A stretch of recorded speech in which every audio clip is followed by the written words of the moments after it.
Bonjour, je vous emmène en balade dans le quartier de Bercy, cours Saint-Émilion. C'est juste en face de la bibliothèque François Mitterrand, mais de l'autre côté de la Seine. C'est un ancien site de négoce du vin qui a été entièrement rénové et qui revit aujourd'hui de façon spectaculaire. C'est un quartier de bureaux, de commerce, mais vous allez voir qu'il est vivant, chaleureux et plein, vraiment plein de belles surprises. Vous me suivez en selle pour un nouveau numéro de Paname.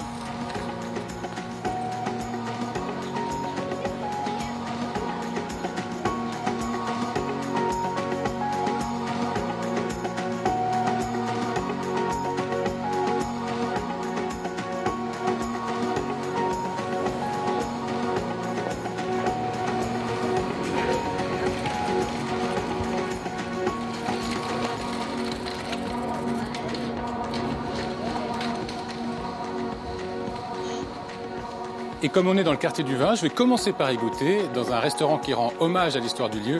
Allez, on descend à la cave.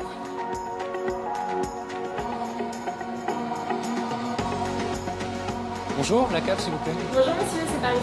Merci.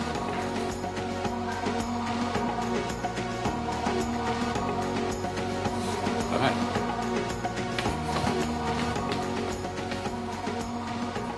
Bonjour Cédric. Bonjour. C'est vous le sommelier? C'est moi, enchanté. Enchanté.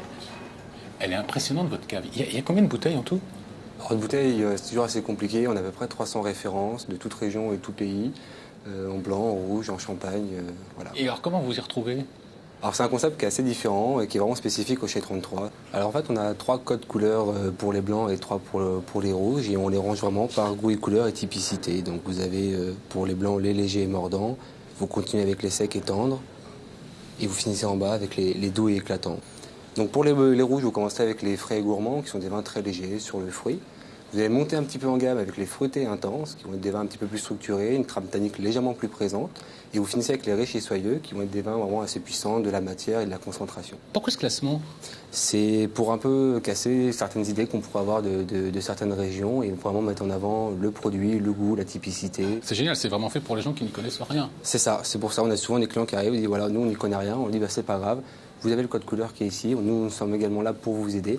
Et c'est pour ça que les gens sont à l'aise et n'ont pas peur de dire qu'ils ne s'y connaissent pas. On ne juge pas les gens et on est justement content de partager notre savoir, notre connaissance, en toute modestie bien sûr. Mais voilà, c'est un pur échange et c'est très convivial.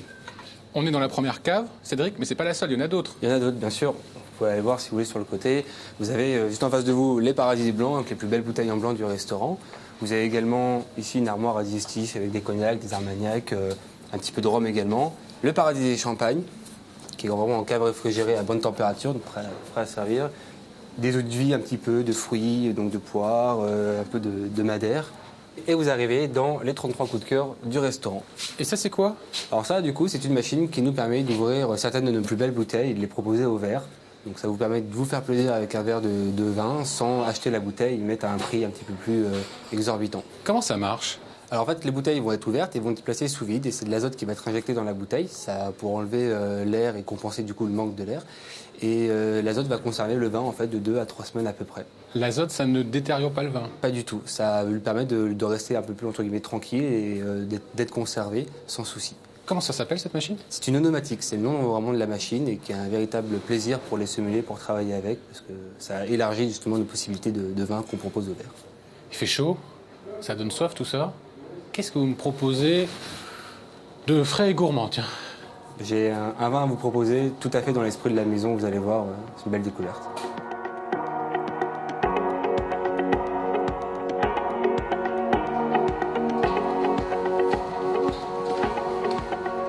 Donc voilà, le vin tant attendu.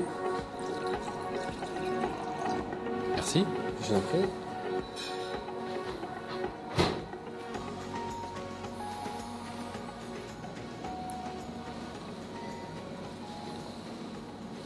Qu'est-ce que c'est?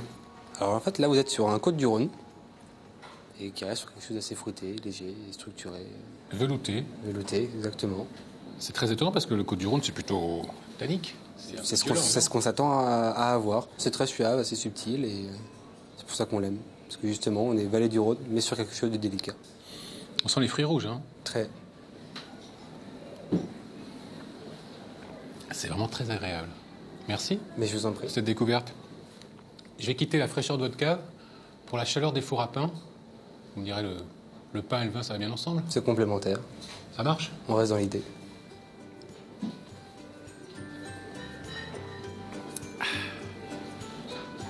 J'adore.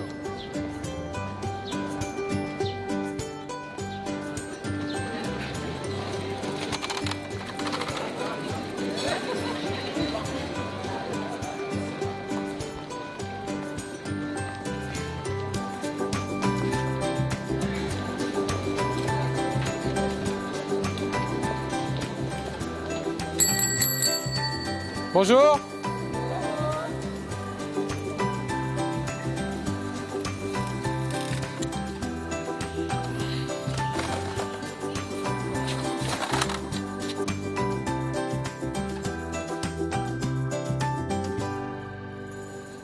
Bonjour Dominique. Bonjour Yvan. Dites-moi, vous êtes le directeur d'un bien bel établissement. Oui, c'est vrai, j'ai cette chance. Nous sommes dans un lieu qui est un lieu historique puisqu'il s'agit d'un bâtiment classé qui a été conçu par un élève de Gustave Eiffel qui s'appelle Ingénieur Lheureux et originellement donc les locaux étaient utilisés comme chais. Alors qu'est-ce qu'on fait précisément ici? Alors dans cet établissement, donc on prépare des jeunes et des adultes au diplôme de la filière de boulangerie-pâtisserie. Vous me montrez, ça se passe où? Ça se passe de ce côté-ci. Je vous précède.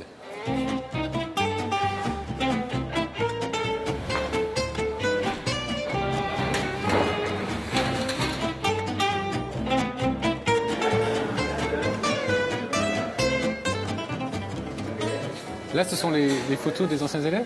Oui, tout à fait. Donc là, on a un groupe d'apprentis en CAP boulangerie, puisque parmi nos élèves, donc, on accueille des jeunes de 16 à 25 ans dans le cadre de l'apprentissage. Là, ils sont plus âgés. Donc là, ils sont plus âgés, puisque là, on a un groupe d'adultes en reconversion, donc qui suivent des formations intensives, puisqu'elles sont plus courtes que pour les apprentis. Dites-moi, il n'y a pas beaucoup de femmes? Alors, il n'y a pas beaucoup de femmes dans la partie boulangerie, même si les choses sont en train d'évoluer. Ah, j'en vois une là. Voilà. Et l'évolution, c'est que les femmes qui viennent en boulangerie ne seront pas la boulangère traditionnelle derrière la caisse, mais la boulangère dans le fournil. Qui fabrique, qui fait le pain. Qui fabrique et qui Une sera la vraie boulangère. patronne, mais d'une autre manière. Il y a des gens de toute population, de toute nationalité? Alors, de toute population, de toute nationalité, puisque effectivement, on accueille aussi des stagiaires étrangers. Et cet été, par exemple, en ce moment même, nous avons des stagiaires liés au Grand Moulin de Paris qui ont été à l'origine de la création de l'école et qui viennent du monde entier, qui sont des clients de l'international. Et là, qu'est-ce qui se passe là, à côté là? Alors là, à côté, donc, c'est un de nos fournils dans lequel se trouve un groupe de stagiaires étrangers, clients des Grands Moulins de Paris à l'international. On peut rentrer? Bien sûr. On y va. Pardon. Oh là, il fait chaud chez vous. Ah oui, surtout en ce moment, effectivement, On est à combien, là les températures sont élevées. Donc là, on est dans un atelier de boulangerie. Vous trouvez qu'il fait chaud? Ah oui, il fait combien là? Là, on aborde les 45. Alors, c'est vrai que même en buvant toute la journée, à un moment donné, même avec l'habitude, on a vraiment très chaud. Vous perdez combien de kilos par jour? Je sais pas, mais toujours est-il, je pense que j'en prends pas.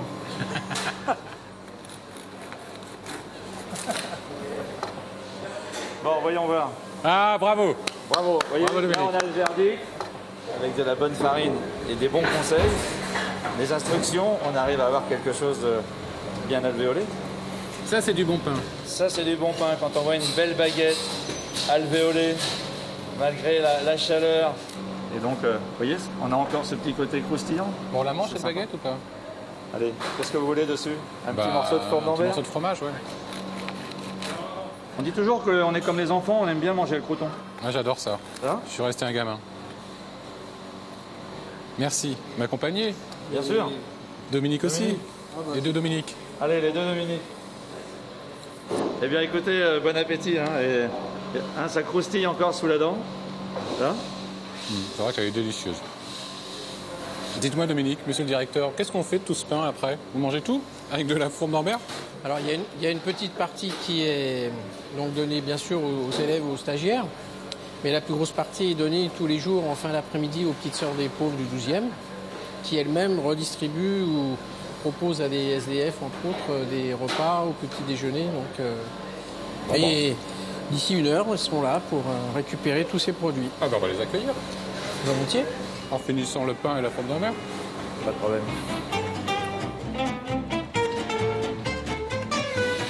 Hop, je vais vous aider. On va faire ça à 2.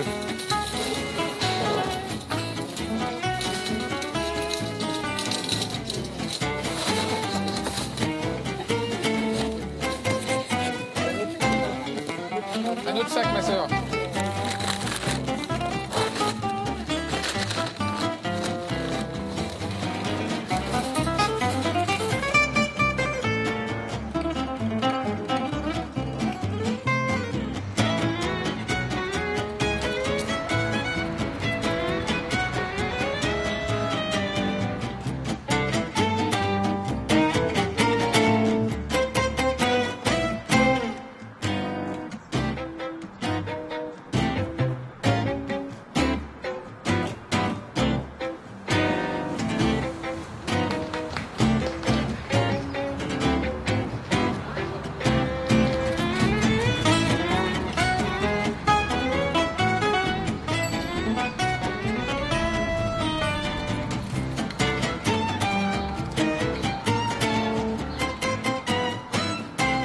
Bonjour Vincent. Bonjour. C'est agréable de prendre le frais ici dans ce parc. Vous m'avez donné rendez-vous où? Sous les vignes? Oui, je vous ai donné rendez-vous sous les treilles de vignes. Donc on est dans un des carrés là, du jardin de la mémoire qui rappelle un petit peu l'histoire du site, des chais évidemment. Donc on est toujours un petit peu dans le vin ici. Parce qu'on est sur l'ancien terrain du marché au vin. Hein. Ouais, exactement. En fait, le marché s'étendait vraiment de la cour Saint-Émilion jusqu'au palais Omnisport. Et toute une partie, en fait 14 hectares, ont été transformés en parc. Et qu'est-ce qui reste comme vestige de cette époque? Alors il reste pas mal de choses, mais il faut être un petit peu curieux. Alors il reste quelques bâtiments comme celui qui est juste à côté de nous, qui était un ancien bâtiment de garde, en fait, des entrepôts de vin. Mais il reste aussi des vestiges comme les allées avec leurs pavés et les rails qui permettaient de faire circuler les wagons-citernes. Et puis il reste également en fait des aménagements paysagers, enfin qu'on a recréés, mais dans l'esprit du site qui existait avant. Donc il n'y avait pas de vigne ici, mais il y a quand même l'idée du vin. Mais il y a également le potager, la roseraie, qui rappelle un petit peu les jardins de banlieue qui existaient ici. Comment ça? Il y a un potager qu'on peut cultiver? Qu'on peut cultiver, que certains peuvent cultiver. C'est un potager qui est juste derrière moi et qui est en fait cultivé par des enfants du quartier, donc par des écoles, des associations, centres de loisirs, encadrés par des animateurs, par des agents de la ville. Voilà, pour les sensibiliser, ces enfants, à la nature, aux engrais bio, à la pollinisation, au jardinage en général.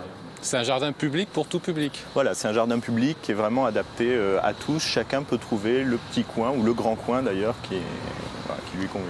Il y a plein de surprises? Il y a des surprises partout. Voilà, à chaque pas, il y a une surprise. À chaque pas, il y a une nouvelle perspective. À chaque pas, il y a des choses à voir. Qu'est-ce qu'il ne faut pas louper?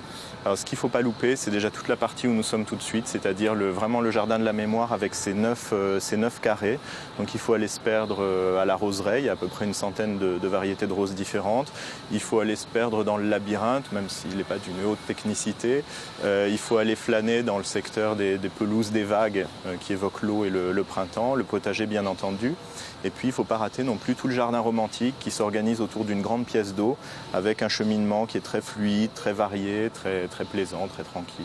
Qu'est-ce qui vous plaît, vous, dans ce jardin? Qu'est-ce qui vous séduit particulièrement? C'est en fait tout ce que je viens de dire, c'est ça, c'est cette variété. Et puis c'est aussi cette idée que la ville se construit petit à petit, mais sans faire complètement table rase du passé. En se réinventant sans arrêt, mais en respectant un peu son passé, sans forcément le conserver totalement sous cloche. Qu'est-ce que vous me conseillez, vous?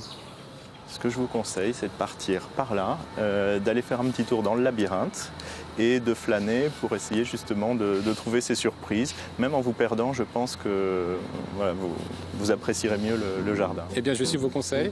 Merci. C'est moi. Bonne promenade.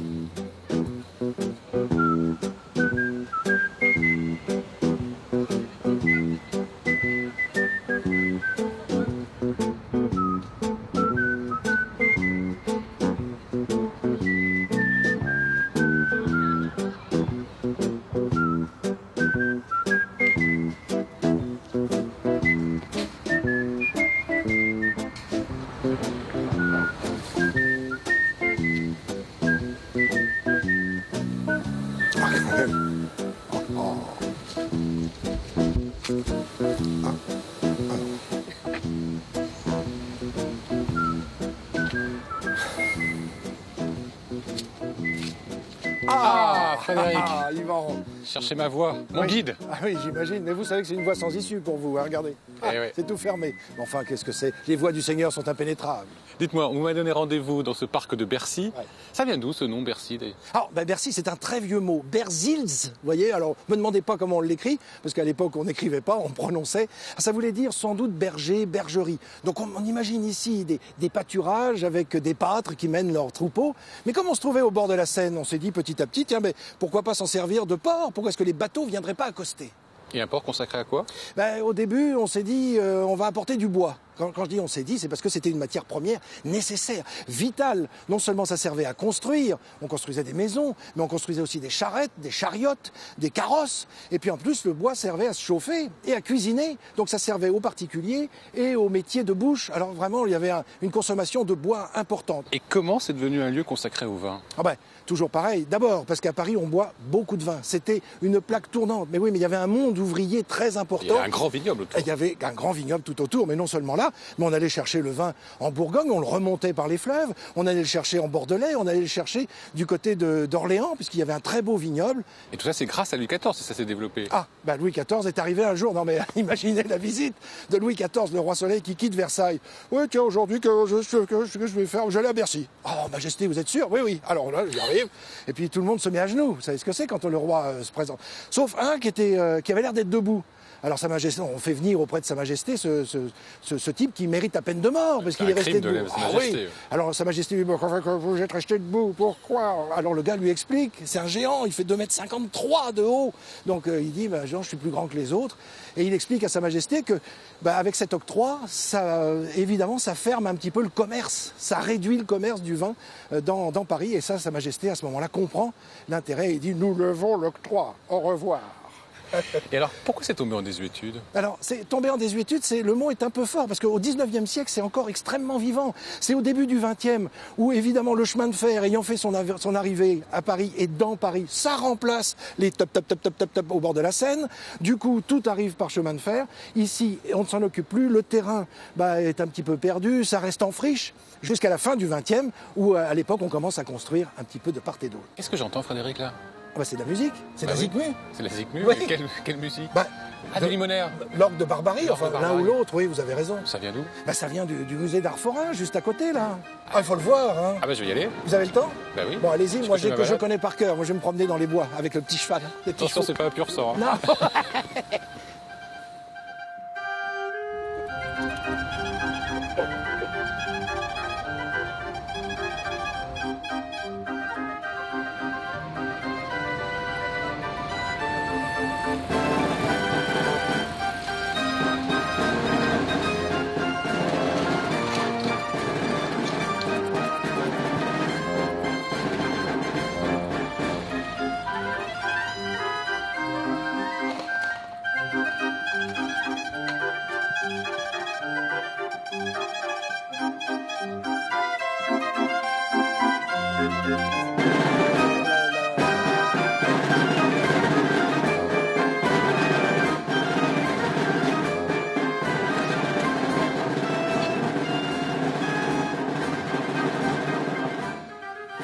Ça vous dirait de faire un petit tour de manège? Moi, j'en ai très envie.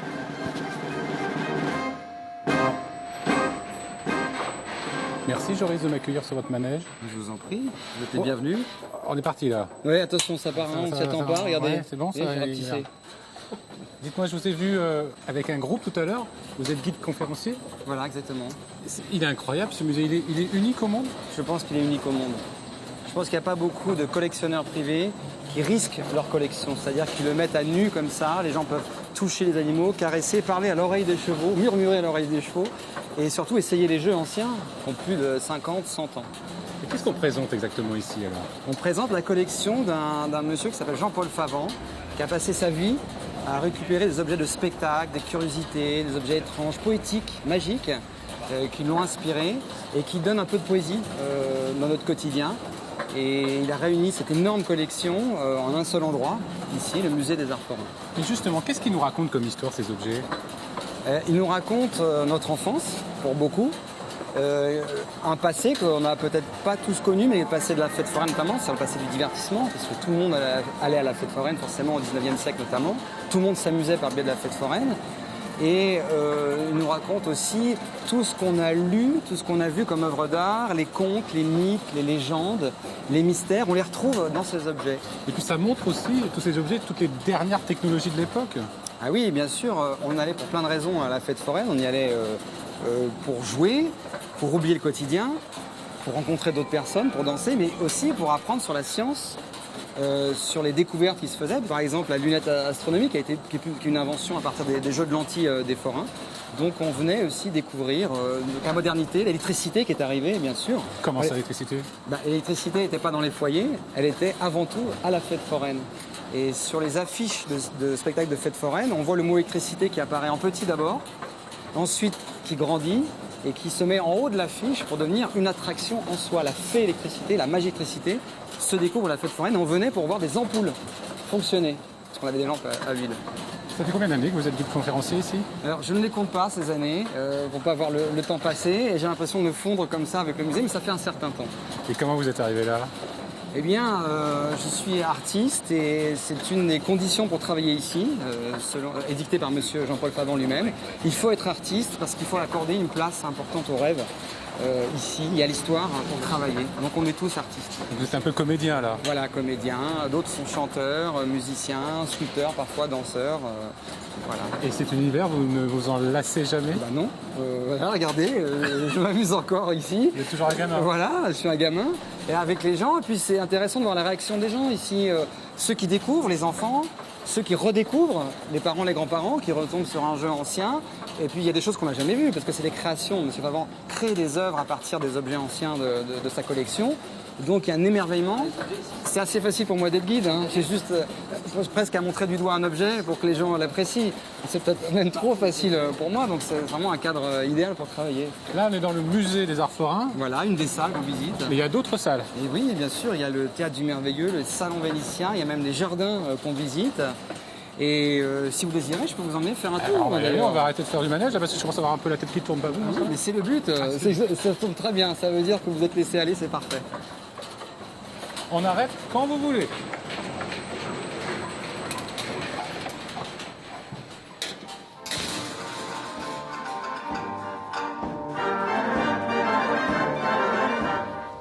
Ça, c'est la musique que j'entendais tout à l'heure, Joris. Voilà, c'est ça, c'est l'orgue mortier de 1924 qui fonctionne toujours ici et qui lance cette musique dansante.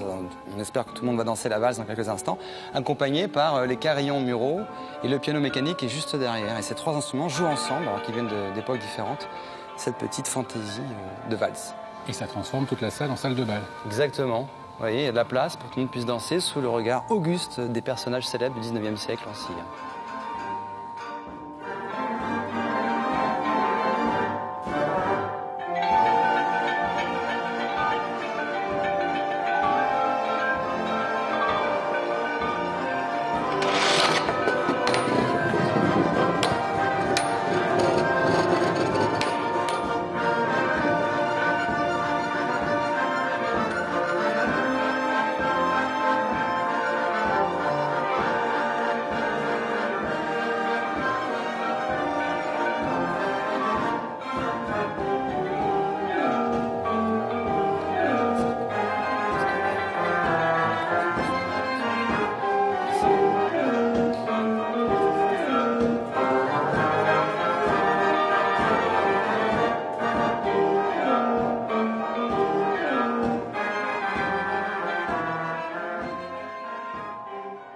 C'est la fin de cette chouette balade dans le quartier de Bercy. J'ai passé un super moment dans ce musée des Arts Forains.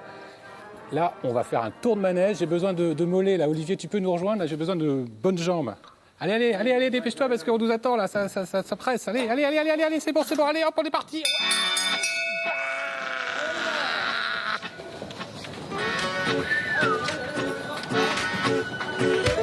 Si je devais revoir la scène, bien sûr que j'aurais de la peine. Si je retournais à Paname, il reviendrait mon vague à l'âme. Car dans ces rues, j'y ai laissé les morceaux de mon cœur brisé. Et depuis, sans me retourner, je m'évertue à t'oublier. Et depuis, dans les rues de Londres, ton souvenir me suit comme passe pour toi. Les hivers succèdent aux automnes et la vie est bien monotone. Je rêve parfois de printemps, ils sont partis depuis longtemps. Ils sont partis depuis longtemps. Ils sont partis depuis